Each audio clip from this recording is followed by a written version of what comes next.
Hey everybody, it's Jason Blaha here. You guys know what time it is. Time to talk about current events in the online fitness community. And I came across a video by Thrall discussing strength standards, and I happened to like this video. Didn't agree with everything he said, but I thought it was well reasoned, it was educated, well thought out.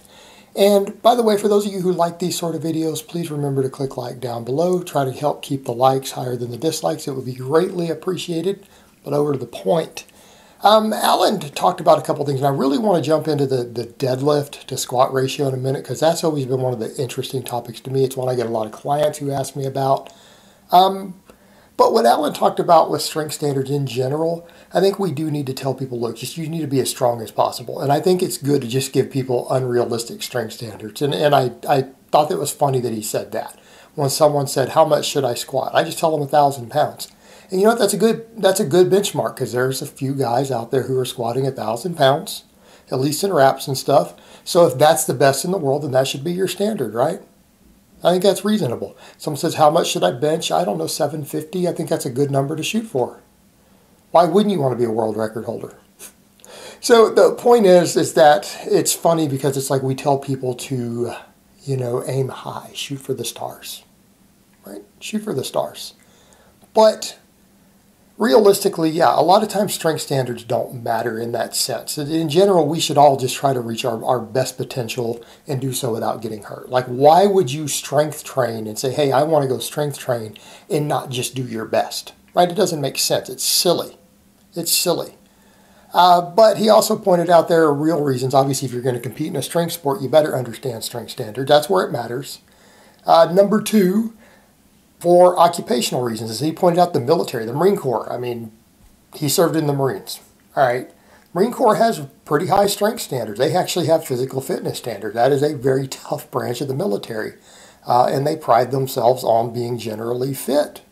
It's probably the toughest, just in general, branch of the military. I know some of you guys will get offended, but it is. If you've ever met Marines, you know that. They go through a lot of physical fitness. And as he pointed out, they have certain requirements that if you can't meet those strength standards, you won't make it through basic. It's a waste of time to even put you through it and waste the resources. And he's right, and it makes sense for that purpose, especially things like military, things like first responders, firefighters, things like that, right? There's a lot of occupations in which your level of fitness and strength could literally be life and death. Right there, that's two perfect examples. The Marine Corps. Right? Your level of physical fitness is literally life and death. Same thing with a firefighter, right? The same idea. People's lives are on the line. Their personal lives on the line. If you can't meet a certain level of physical fitness and strength, people could die as a result of it. Right? At that point, you have to have strength standards. It's not an arbitrary thing. It's not a joke at that point. Not a joke. It's serious. But that aside, everyone else has these ideas. And here's what I would say. He said, look, based on body weight, it's not realistic. I'm going to say it is, Alan. Here's where I'm going to disagree. We've got emerging amounts of data that actually show us, and I've seen everyone from Greg Knuckles to Minnow, other people linking a lot of this data that they've accumulated. We can pretty much tell your powerlifting total from a DEXA scan at this point. Okay? We know, yeah. So body weight strength standards, they tell us a lot. Assuming you don't have any weird abnormal skeletal structures. And what I mean by weird structure, Taylor Woolham has really long arms. Therefore, his deadlift gets thrown off. We can't calculate that because it's such an oddball. People who have reasonably normal proportions, and that allows for a lot of variation. We can DEXA scan you, and even Greg and some of these people said, yeah, we can guess your powerlifting total within a certain margin. Okay, that's how much it matters. So what does your strength to weight ratio tell us? Relative to your height, we can tell about how tall or how fat you are based upon that. Okay, so if you look at any of those strength standards, and we were to take an accumulation of your squat, bench, and deadlift and see where they stack up as far as the weight versus weight goes, yeah, we can tell a lot about your body composition off that. We can tell a lot. That's what it tells us. That's what it tells us. Because we know that height, frame size, and versus lean tissue will determine 90% of your strength. Okay? Everything else, all the other training, all the other skill work, as he said, you're going to get better at what you work on. All right? It's going to count for about 10%. Count for about 10%. Body composition relative to your frame size. Muscle mass, basically. It's going to tell us everything about your strength. So those things are real. And in the examples he gave of this guy, but that guy is a little midget. Okay, let's come back over to what we know from the DEXA scans. We can normalize squat. We can take a DEXA scan, plug your height in, so we can look at your fat-free mass versus your height, and we can tell roughly what your squat's going to be. Okay, that guy's stacked and short. He would fall within their formulas. Right? We absolutely know based on body weight, relative to frame size, barring weird structural differences like really long or short arms. But the interesting one that he talked about was the squat versus deadlift. And I want to talk about that because barring a major muscle imbalance, and I do actually have a prospective client right now who we've assessed that, who can out squat his deadlift by like 20 pounds. He's massively anterior dominant. He's got a ridiculously weak posterior chain. He's got a strong squat. I'm not talking about a 200-pound squat here either. But he can squat more than he deadlifts. But we've got muscle imbalances. Barring a major muscle imbalance, here's what we see with that. People who do not have unusually short or long arms, because that usually changes it. People whose arms are within a couple inches of their height, either direction, right? Wingspan. I'm actually slightly biased. My wingspan is 3 inches more than my height. I've measured both very carefully. My tip-to-tip wingspan is 3 inches longer than my height.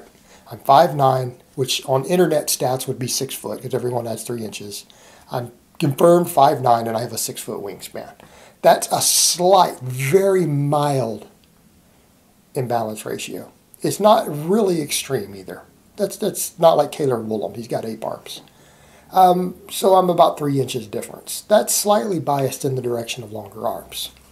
But people who are anywhere within a couple inches, what we generally know, you're going to start, usually if you train both. If you just train one, you're going to be better at it. If you only deadlift, your deadlift's going to be better. If you only squat, your squat's going to be better.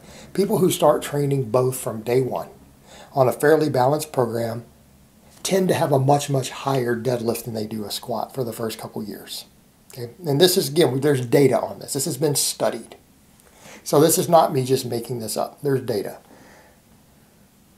We know that that's the case. So in other words, it's not uncommon if you train both to reach a 500 deadlift before you reach a 400 squat. Okay? That's perfectly normal. What happens as we get more advanced? The squat is more dependent upon total muscle tissue than the deadlift. The deadlift uses a lot of leverages. It uses a lot of the same muscles as a squat, but muscle gains. Adding 5 pounds of muscle will not add as much to your deadlift as it will to your squat.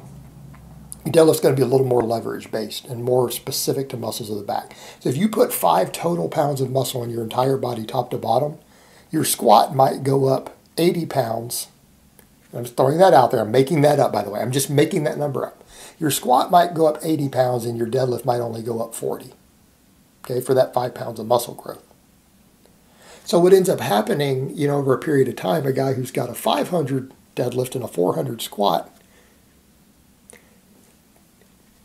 do the math. He might suddenly, at that point in the game, have a 480 squat and a 540 deadlift. The gap closes. As you get more jacked over years of training, the gap closes between the two. It closes between the two more and more. Why does it pass it for some people? Guys who are very jacked and very fat. Let's come over to the disadvantages. Body fat. Body fat, people say, well, it doesn't make you stronger. Well, if it puts more muscle on you, it does, because overeating has an anabolic effect. All these guys that he gave examples of with the massive squats that are lower than their deadlift, they have a big belly. Big belly makes it hard to deadlift. Okay? A fat belly reduces your max deadlift. If you take any given person right now who's got a large amount of muscle, they're a proficient lifter, and you add 40 pounds of fat just to their stomach, you were to just implant it right there magically and go test their max deadlift and squat. Their squat would probably go up slightly and their deadlift would go down from the gut. Why? You can't use ideal leverages on a deadlift. If you have a belly and you pull conventional, you have to go with a wider stance. And if you go with a wider stance, you have to go with a wider grip. It turns it into a deficit deadlift. You have to pull the weight a longer range of motion out of the bottom, out of the hardest part. it messes up your leverages. Whereas in the big belly might help some guys rebound the bottom of a squat a little bit more. Okay? The belly puts you at a disadvantage on one lift. So these guys have a big belly. It's reducing their deadlift. If these guys lost their belly, their deadlift might go up 50 or 80 pounds just from having the gut gone. But their squat might go down. Plus, let's come back over to the point. Muscle mass adds more on a pound-for-pound basis to your squat than it does your deadlift. If you're fatter, you're probably holding more lean tissue. So the guys with the big bellies are the ones that you see that big gap between the two the other direction, right? It's really big guys in the heavyweight classes with a big gut tend to squat more than they deadlift, right? That's what's happening. But we're dealing with a leverage versus muscle mass issue. So that's what we're seeing. The other extreme, the Kaler Willems, lean guy with really long arms and perfect leverages for the deadlift, who's perfected his deadlift. Okay? They're almost 400 pounds difference between his deadlift and his squat. That's the other extreme. But we're dealing with the other extreme, a very lean guy who maybe hasn't maximized muscle in his legs, but has maximized muscle through his back in the areas that affect the deadlift the most, with perfect leverages and a perfect skeletal structure to be a freak at the deadlift. So that's your other extreme. But for everybody else, you take these two extremes out and you train both evenly, you're going to build your deadlift is going to go really high early on. And as you build more and more muscle, the gap will close over time. So that's what happens. All right, guys, well, that's really all I have to say on that today. I hope it's been informative, and I will talk to you guys next time.